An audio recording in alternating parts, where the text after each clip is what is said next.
नमस्कार साथियों, यह वीडियो विशेष रूप से जो 2021 में 10th बोर्ड के एग्ज़ाम में बैठने वाले हैं, झारखंड बोर्ड का एग्ज़ाम देने वाले हैं, उन लोगों के लिए है। तो झारखंड बोर्ड के सामाजिक विज्ञान के प्रश्न पत्र में 3 क्वेश्चन नंबर 15, 16 और 17 जो रहता है वो फिल इन द ब्लैंक्स रहता है, और ये सिविक से पॉलिटिकल साइंस के पोर्शन से रहता है। ये बहुत ही आसान रहता है, MCQ नहीं रहता है, फिल इन द ब्लैंक्स रहता है।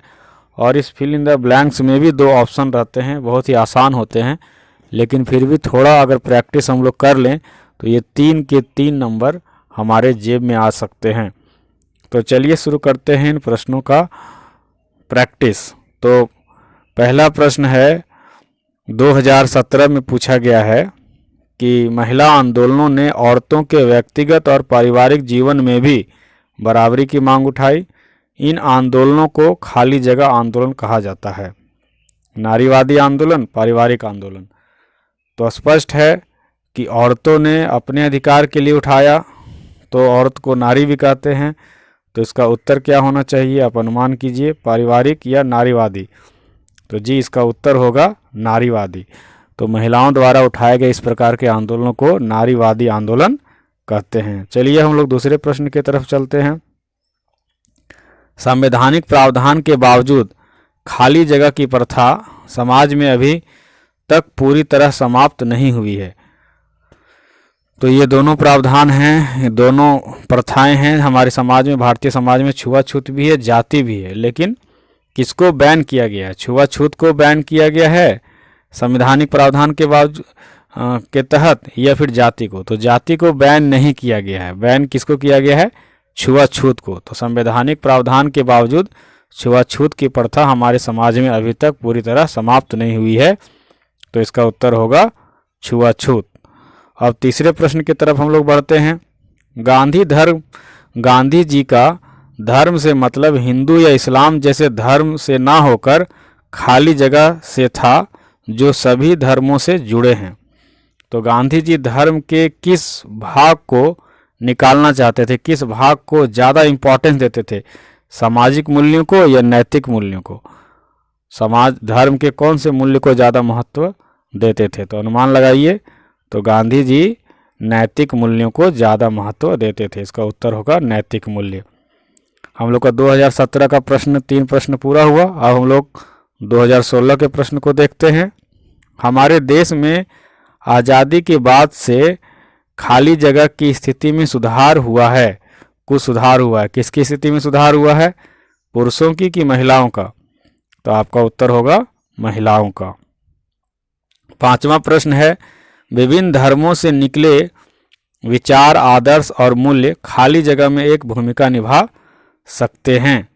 तो ये गांधी जी का ही कहना था, लेकिन विभिन्न धर्मों से निकले कौन सी बात, जो विचार आदर्श है, वो किसमें एक महत्वपूर्ण भूमिका निभा सकती है? राजनीति में या संसद में?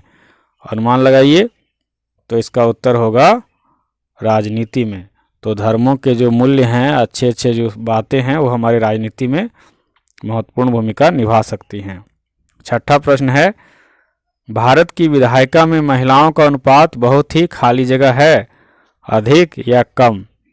एकदम स्पष्ट है, सबको जानते हैं कि महिलाओं की भूमिका जो है हमारे राजनीति में बहुत कम है। तो इस प्रकार हम लोगों ने 2016 के भी 3 प्रश्नों को पूरा कर लिया।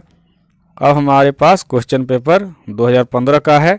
इसमें पहला प्रश्न आया था, स्कैंडिनेवियाई देशों में सार्वजनिक जीवन में खाली जगह की भागीदारी स्तर काफ़ी ऊंचा है। तो दोस्तों, स्कैंडिनेवियाई देश का मतलब होता है 4 देश हैं इसमें, फिनलैंड, स्वीडन, नॉर्वे। तो ये 3-4 देश जो हैं स्कैंडिनेवियाई देश, इनको कहते हैं। तो आपको इस पर ज़्यादा दिमाग नहीं लगाना है, ये यूरोप के देश हैं। यहाँ पर ये कह रहा है कि सार्वजनिक जीवन में किसकी भागीदारी किनका अधिक उच्चा है, महिलाओं का कि पुरुषों का? पुरुषों की भागीदारी तो सभी देशों में ज़्यादा उच्चा है, लेकिन स्कैंडिनेवियाई देशों में किनका ज़्यादा स्तर ऊंचा है? तो वो होगा महिलाओं का। वहाँ पर महिलाएं भी राजनीति में बढ़ चढ़ करके भाग लेती है। 8वां प्रश्न है, गांधी जी का मानना था कि राजनीति खाली जगह द्वारा स्थापित मूल्यों से निर्देशित होना चाहिए। गांधी जी क्या मानते थे किसके द्वारा? इसका ऑप्शन है जाति और धर्म।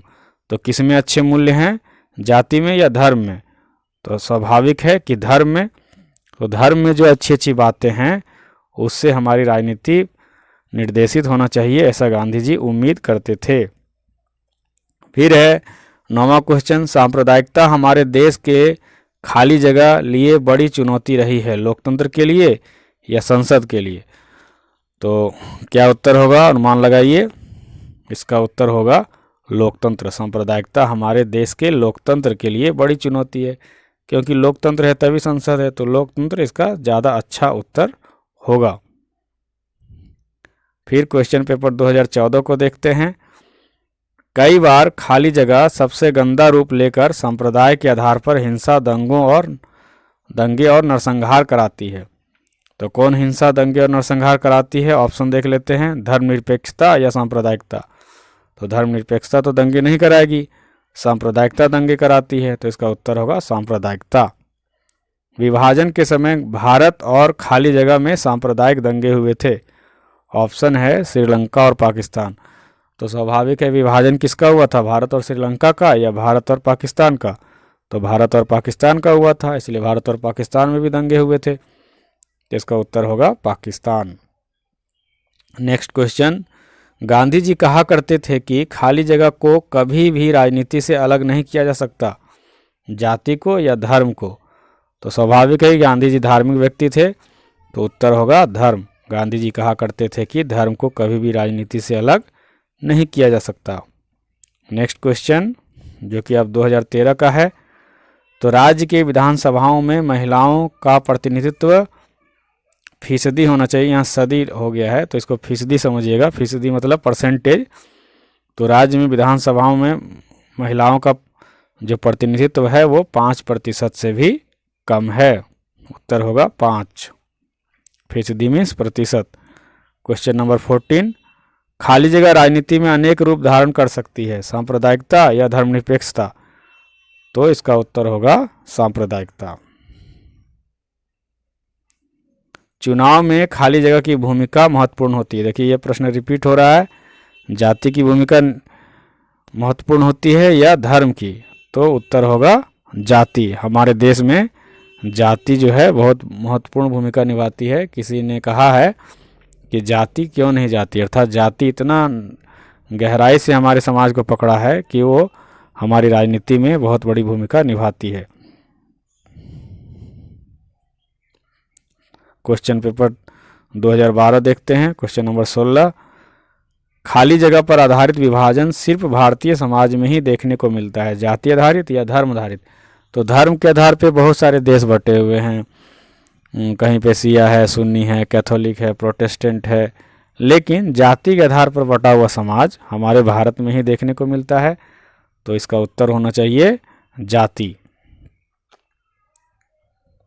श्रीलंका खाली जगह में स्वतंत्र राष्ट्र बना, मतलब श्रीलंका कब आज़ाद हुआ? श्रीलंका भी भारत की तरह अंग्रेजों का गुलाम था, तो कब आज़ाद हुआ भाई? 1948 कि 1947? चलिए इसका उत्तर देखते हैं, तो उत्तर होगा 1948। क्वेश्चन नंबर 18, सांप्रदायिकता के आधार पर खाली जगह सांप्रदायिकता का दूसरा रूप है, आर्थिक गोलबंदी, राजनीतिक गोलबंदी?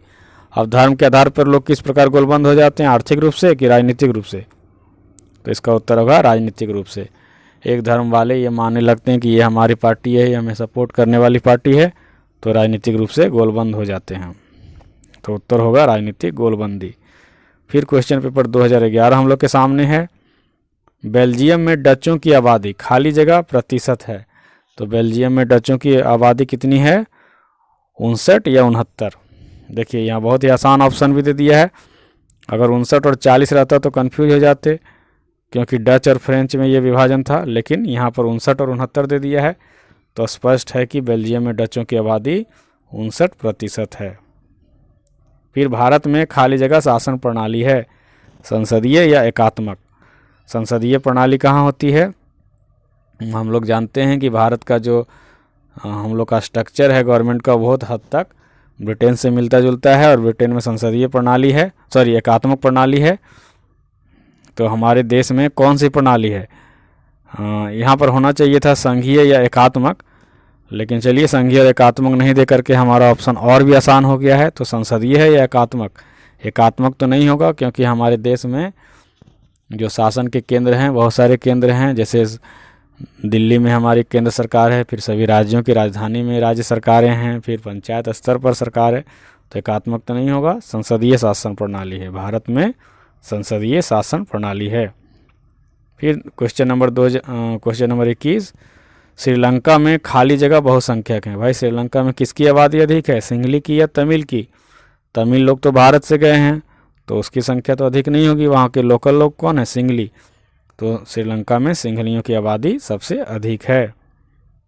नेक्स्ट क्वेश्चन देखते हैं, क्वेश्चन नंबर 22 जो कि 2010 में पूछा गया था। महिला आंदोलन का कहना है कि सभी धर्मों में वर्णित खाली जगह महिलाओं से भेदभाव करते हैं। तो ऑप्शन है पारिवारिक कानून या आर्थिक कानून। तो सभी धर्मों में पारिवारिक कानून जो हैं वो महिलाओं के साथ भेदभाव करते हैं। क्यों? सभी धर्म के जो कानून है वो कहते हैं कि महिलाओं को घर में रहना चाहिए, बच्चों की देखभाल करना चाहिए, पति की सेवा करना चाहिए, सार्वजनिक जीवन में उनको ज़्यादा नहीं करना चाहिए। तो इस तरह से उनका महत्व कम हो जाता है और शोषण होता है।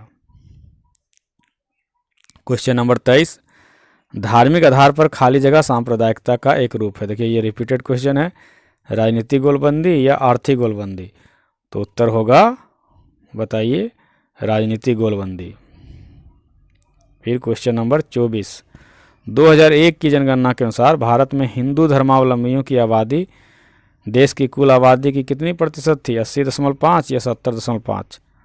तो अनुमान लगाइए।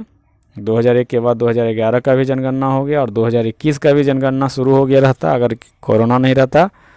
तो चलिए 2001 के अनुसार हिंदुओं की संख्या कितनी थी, 80.5। तो इस प्रकार हम लोगों ने पूरे 10 साल के क्वेश्चन को लगभग हम लोगों ने कर लिया उल्टे क्रम से, 2017 से लेकर 2009 तक का, और 2018, 19, 20 का भी हम लोग क्वेश्चन कर लेंगे। तो इस प्रकार से ये 3 नंबर जो है हम लोग का पक्का हो जाएगा। तो साथियों ये वीडियो कैसा लगा और इसी तरह आप किस प्रकार की वीडियो चाहते हैं ये भी आप कमेंट बॉक्स में लिखें। अगर अच्छा लगा हो तो कमेंट ज़रूर करें, लाइक करें और अपने और भी साथी जो 10 क्लास के एग्ज़ाम दे रहे हैं उनमें ये शेयर करें। तो मिलते हैं इसी प्रकार के अगले वीडियो में, तब तक के लिए जय हिंद,